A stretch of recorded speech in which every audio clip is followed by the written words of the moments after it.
નમસ્કાર, આપ જોઈ રહ્યા છો સ્પાર્ક ટુડે ન્યૂઝ. સુરતના હજીરા સ્થિત એએમએનએસ ઇન્ડિયા અને એલએનટી વિરુદ્ધ 6000 કોન્ટ્રાક્ટ કામદારોના શોષણનો આક્ષેપ થયો છે. સુરત શ્રમજીવી સેવાલય દ્વારા સત્તાવાર ફરિયાદ અરજી સોંપાઈ છે. કામદારોને કાયમી કરવા છતાં ગેરકાયદેસર કોન્ટ્રાક્ટ પ્રથા ચાલુ હોવાનો દાવો.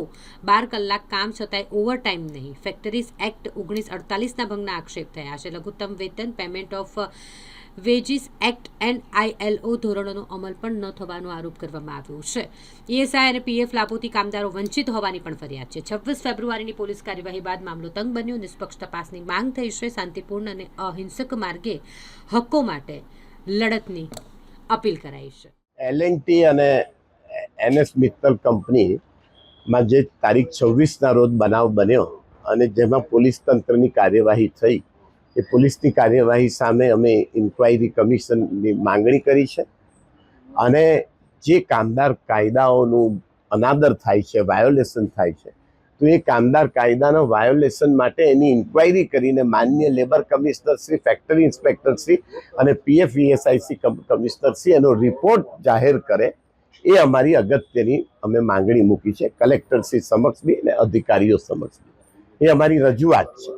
અને અમે ILO, ઇન્ટરનેશનલ લેબર ઓર્ગેનાઇઝેશન અને હ્યુમન રાઇટ્સ કમિશન સમક્ષ પણ આ રજૂઆત કરીને અમે રિપ્રેઝન્ટેશન રજૂ કર્યું છે.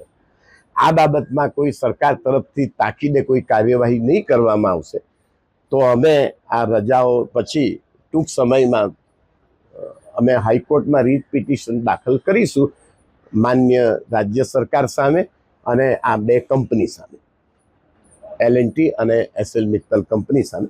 કારણ કે આ બંને કંપની આંતરરાષ્ટ્રીય કક્ષાની બહુ સારામાં સારી વેલ નોન કંપની છે. એમાં આવો અઘટિત બનાવ બન્યો છે અને આ કંપનીના પ્રિમાઇસીસમાં બનાવ બન્યો છે અને કંપનીના કામદારો છે, 10,000 કામદારો છે એમાં.